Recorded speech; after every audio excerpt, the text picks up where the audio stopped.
Hi friends, today சமையல் பார்த்துடலாமா? அவசரமாக ஒரு வெங்காய குழம்பு.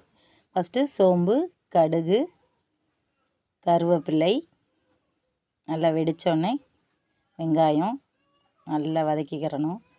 நல்லா கொஞ்சம் கலர் மாறினோடனே இருக்கிற வெங்காயத்தை போட்டேன். தக்காளி நல்லா வதக்கணும். இதுக்கு கொஞ்சம் கூட தக்காளி போட்டு நல்லா வதக்கிக்கிறணும். உப்பு தேவையான அளவு உப்பு போட்டுட்டு மஞ்சள் தூள் கொஞ்சமாக, அது சின்ன ஸ்பூனு அதனால் 2 ஸ்பூன் போட்டிருக்கேன். உங்களுக்கு தேவையான அளவு நீங்கள் போட்டுக்கோங்க.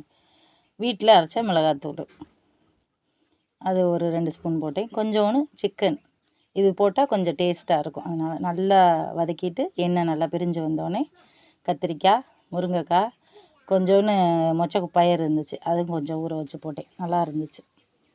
நல்லா வதக்கிடணும். வதக்கி முடிச்சுட்டு தேவையான அளவு புளி, எங்கள் வீட்டில் கருப்பு புளி தான் இருந்துச்சு. அதுதான் இந்த குழம்பு சீக்கிரம் கெட்டு போகாது. நல்லா 2 நாளைக்கு வச்சு சாப்பிட்லாம். மண் சட்டியில் வச்சதுனால நல்லா டேஸ்ட்டாகவும் இருக்கும். அவசரமாக சமையலுங்க. இது நேற்று வச்ச கீரை கூட்டு இருந்துச்சு, அதை லைட்டாக சூடு பண்ணி, பசி தாங்க முடியல, எங்கள் வீட்டுக்கார் வேறு வந்துடுவார், அதனால் 2 பேரும் சாப்பிட்லாம் அப்படின்னு சொல்லிட்டு நான் டேஸ்ட்டுக்காக கொஞ்சோண்டு சாப்பிட்டு பார்த்தேன். மண் சட்டியை பொறுத்தளவு எப்படின்னா, நம்ம ஆஃப் பண்ணாலும் கொதிச்சுக்கிட்டே இருக்கும். அதோட சூடு இந்த சட்டியில் இருந்துக்கிட்டே இருக்கும். நான் அணைச்சிட்டேன் அடுப்பை, பாருங்கள் சூடாகவே இருந்துச்சு. என்னால் பெனஞ்சே சாப்பிட முடியல. Okay bye. பிடிச்சிருந்தா லைக் பண்ணுங்கள்.